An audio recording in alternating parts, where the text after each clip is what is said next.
Bismillahirrahmanirrahim. Assalamualaikum warahmatullahi wabarakatuh. Alhamdulillahirrahmanirrahim. Pada hari ini kita masih diizinkan oleh Allah untuk berjumpa kembali. Setelah pada pertemuan yang sebelumnya, kita sudah membahas tentang apa itu mobilitas sosial dan bentuk-bentuk dari mobilitas sosial. Maka untuk pertemuan hari ini kita akan melanjutkan materi tentang faktor pendorong dan penghambat mobilitas sosial. Oke, kita lanjutkan ya. Sebelum Ustadz menjelaskan materinya, terlebih dahulu Ustadz sampaikan tujuan pembelajaran pada hari ini. Yang pertama adalah menjelaskan faktor-faktor pendorong mobilitas sosial. Yang kedua adalah menjelaskan faktor-faktor penghambat mobilitas sosial. Mengapa terjadi mobilitas sosial? Nah, untuk menjawab pertanyaan tersebut, kalian perlu terlebih dahulu mempelajari faktor-faktor apa saja yang menyebabkan terjadinya mobilitas sosial. Yang pertama adalah faktor-faktor pendorong mobilitas sosial. Faktor yang pertama yaitu faktor struktural. Kalian tentu mengenal ya, semua presiden Indonesia dari mulai yang pertama sampai yang pada hari ini masih menjabat, yaitu Bapak Presiden Jokowi. Yang pertama yaitu Insinyur Soekarno, yang kedua adalah Soeharto, yang ketiga Profesor B.J. Habibie, yang keempat Abdurrahman Wahid, yang kelima Megawati Soekarno Putri, yang keenam Susilo Bambang Yudhoyono atau SBY, dan yang terakhir adalah Joko Widodo. Ketujuh tokoh tersebut berhasil mencapai status sosial yang tinggi berkat sistem demokrasi yang berlaku di Indonesia. Salah satu sistem yang berlaku di Indonesia ini yaitu sistem demokrasi yang terbuka. Tidak seperti di beberapa negara yang menggunakan sistem kasta. Artinya, ketika sebuah negara menggunakan sistem kasta, hanya mereka yang berkasta tinggilah yang mampu menempati pos-pos strategis. Alhamdulillah di Indonesia menggunakan sistem terbuka, yaitu sistem demokrasi terbuka, sehingga siapapun orangnya dapat menjabat sebagai Presiden Republik Indonesia. Nah, seperti yang tadi sudah saya sampaikan bahwa ketujuh tokoh tersebut ya telah berhasil mencapai status sosial yang tinggi berkat sistem demokrasi yang berlaku di Indonesia. Kemudian faktor yang kedua adalah faktor individu. Keberhasilan individu sangat ditentukan oleh sikap dan perilaku individu tersebut. Sebagai contoh misalnya adalah ketika ada dua orang sarjana dari perguruan tinggi yang sama-sama melamar pekerjaan di suatu perusahaan, maka hanya ada satu orang yang akan diterima karena dianggap memiliki ambisi dan komitmen dalam hidupnya.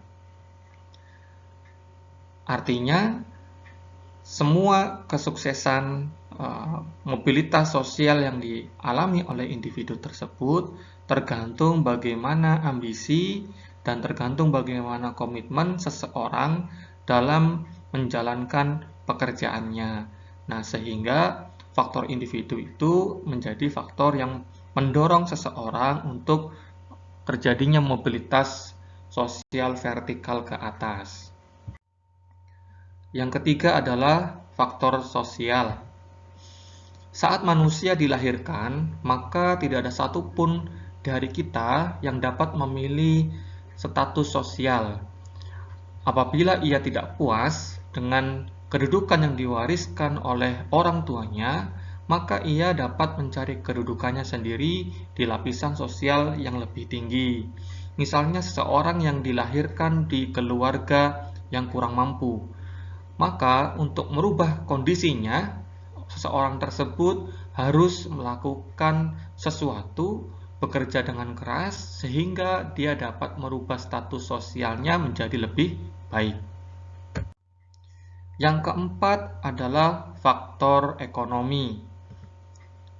Keadaan ekonomi yang baik memudahkan individu dan kelompok untuk melakukan mobilitas sosial. Masyarakat yang kondisi ekonominya baik cenderung lebih mudah melakukan mobilitas sosial. Mereka lebih mudah memperoleh modal, pendidikan, dan kesempatan. Seperti pada hari ini ya, masih banyak orang-orang di sekitar kita yang secara ekonomi mungkin belum mampu. Pada akhirnya apa yang terjadi? Akan terjadinya hambatan ya bagi orang tersebut untuk melakukan mobilitas sosial vertikal ke atas. Tetapi bagi mereka yang memiliki kondisi ekonomi yang baik, maka pada dasarnya orang tersebut memiliki peluang yang sangat besar agar dia dapat melakukan mobilitas vertikal ke atas. Yang keempat adalah faktor politik. Bangsa Indonesia pada hari ini patut bersyukur karena memiliki stabilitas politik yang lebih baik. Jika kita bandingkan dengan pada masa lalu, terutama pada masa penjajahan, maka tentu yang namanya faktor politik sangat tidak menguntungkan bagi bangsa Indonesia. Semua rakyat Indonesia bergantung kepada pemerintah kolonial. Bahkan banyak di antara mereka yang menjadi korban dari keganasan penjajahan, ya, sehingga sulit untuk melakukan mobilitas vertikal ke atas. Berbeda dengan kondisi pada hari ini, kondisi negara kita yang aman dan damai, sehingga pemimpin negara dapat menjalankan roda pembangunan dengan baik. Semua rakyat pun dapat berperan aktif dalam pembangunan. Hal ini jelas mempengaruhi mobilitas sosial bagi warga negara. Kemudian yang kelima, kemudahan akses pendidikan. Jika pendidikan berkualitas, mudah didapat, tentu mudah juga bagi orang untuk melakukan gerakan atau mobilitas dengan berbekal ilmu yang diperolehnya. Tetapi sebaliknya, kesulitan dalam mengakses pendidikan yang bermutu menjadikan orang tidak dapat menjalani pendidikan yang bagus serta sulit untuk mengubah status karena kurangnya penguasaan ilmu pengetahuan. Yang keenam, yaitu pertumbuhan penduduk. Pertumbuhan penduduk terkadang tidak diimbangi dengan penyediaan kebutuhan kesejahteraan beban masyarakat. Akibatnya, tingkat kesejahteraan menjadi berkurang. Hal ini akan mendorong terjadinya mobilitas sosial geografis, yaitu perpindahan seseorang dari daerah yang sudah padat dan dianggap tidak menguntungkan, berpindah menuju tempat atau daerah yang dianggap lebih menguntungkan. Kemudian yang ketujuh adalah situasi politik. Situasi politik di suatu negara yang stabil tentu ini akan memungkinkan bagi penduduknya untuk melakukan mobilitas sosial vertikal ke atas maupun mobilitas sosial horizontal. Namun sebaliknya, jika kondisi situasi politik yang tidak stabil, maka akan terjadi kemerosotan strata atau kelas sosial karena perpindahan penduduknya menuju ke daerah yang lebih aman atau dalam hal ini adalah mengungsi. Sebagaimana yang kita tahu, ada beberapa daerah atau negara yang pada hari ini mengalami situasi politik yang tidak stabil. Misalkan saudara-saudara kita yang ada di Suriah, saudara-saudara kita yang ada di Myanmar ya, kemudian ada suku Uighur yang ada di Cina. Karena situasi yang tidak stabil, situasi yang tidak mendukung terhadap kegiatan ekonomi, akhirnya banyak dari mereka yang kemudian mengalami keterbatasan atau gangguan dalam hal mobilitas sosial. Yang selanjutnya adalah faktor-faktor penghambat mobilitas sosial. Apa saja itu? Yang pertama adalah kemiskinan. Faktor ekonomi dapat membatasi mobilitas sosial. Sebagaimana yang tadi sudah saya singgung di depan tentang faktor ekonomi, bagi masyarakat yang memiliki keterbatasan ekonomi, dia akan mengalami hambatan dalam melakukan mobilitas sosial. Salah satu penyebab kemiskinan di sini adalah rendahnya pendidikan yang dapat diperoleh oleh masyarakat. Masyarakat yang berpendidikan rendah berpengaruh terhadap kualitas sumber daya manusia. Akibatnya, tingkat kemudahan untuk mendapatkan pekerjaan menjadi terbatas. Sehingga bagi masyarakat dengan kondisi ekonomi yang sangat rendah, mereka akan mengalami kesulitan dalam melakukan mobilitas vertikal ke atas. Sekalipun pada dasarnya, ketika seorang yang memiliki keterbatasan ekonomi, mereka juga dapat melakukan lompatan atau melakukan mobilitas vertikal ke atas. Yang kedua adalah diskriminasi. Diskriminasi berarti pembedaan perlakuan karena alasan perbedaan bangsa, suku, ras, agama, dan golongan. Pada masa penjajahan, seperti yang tadi sudah saya sampaikan di depan, terjadi banyak diskriminasi yang dilakukan oleh pemerintah kolonial Belanda sehingga membatasi mobilitas sosial yang dapat dilakukan oleh bangsa Indonesia. Hal ini terjadi karena pemerintah kolonial Belanda membedakan antara bangsa Indonesia yang asli, ya, bangsa Cina, kemudian keturunan Arab, dan kemudian keturunan Eropa. Dalam peroleh pendidikan, masyarakat Indonesia disediakan pendidikan yang kualitasnya jauh berbeda dengan pendidikan yang dapat diperoleh oleh orang-orang Eropa. Hal ini tentu mempersulit mobilitas sosial rakyat Indonesia. Kaitannya dengan diskriminasi, ada beberapa contoh diskriminasi yang perlu kita ketahui. Yang pertama adalah diskriminasi ras dan agama. Apa itu diskriminasi ras dan agama? Yaitu diskriminasi yang berkaitan dengan pengelompokan seseorang berdasarkan suku, ras, bahasa, dan agamanya.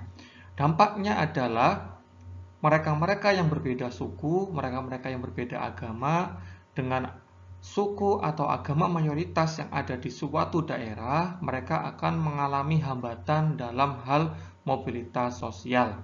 Misalnya seperti kasta pada agama Hindu yang ada di India. Kemudian yang kedua adalah diskriminasi kelas. Misalkan contohnya adalah pada masa penjajahan Belanda, seperti yang tadi sudah saya sampaikan di depan, ya, terjadi diskriminasi antara kelompok-kelompok keturunan Eropa, kelompok keturunan Cina, Arab, dan penduduk asli Indonesia.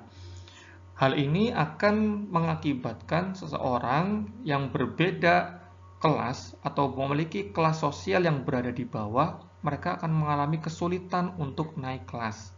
Kemudian yang ketiga adalah pengaruh sosialisasi kelas sosial.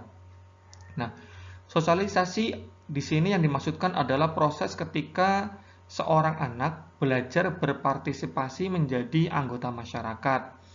Kelas sosial seseorang dapat menjadi tempat individu berkembang dan mengalami proses sosialisasi. Hal ini dapat menjadi pembatas mobilitas vertikal ke atas. Misalnya, seorang anak yang dari kelas ekonomi bawah cenderung akan hidup dalam lingkungan, nilai, dan pola pikir yang umumnya ada dalam masyarakat kelas bawah. Sehingga dari pengaruh tersebut menyebabkan seorang anak tersebut akan mengalami kesulitan untuk naik kelas sosial. Yang terakhir adalah perbedaan jenis kelamin. Ada banyak sekali contohnya, misalnya ketika seorang wanita itu dianggap hanya sebatas menjadi ibu rumah tangga yang kemudian hanya berdiam diri di rumah. Padahal seorang wanita itu memiliki potensi yang sangat besar dalam hal ini sebagai madrasah, ya, untuk anak-anaknya. Tentu maka seorang wanita yang kalau akan menjadi seorang ibu dan akan menjadi madrasah untuk anak-anaknya, dia patut untuk mendapatkan pendidikan yang lebih tinggi dan pendidikan yang lebih baik daripada pandangan masyarakat pada umumnya yang menganggap wanita ini terbatas dalam hal pendidikan.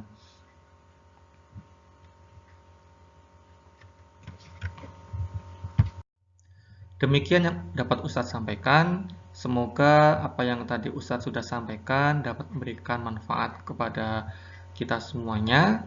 Untuk selanjutnya silahkan kalian kerjakan tugas individu dari Ustadz pada classroom yang sudah Ustadz cantumkan. Demikian, Assalamualaikum warahmatullahi wabarakatuh.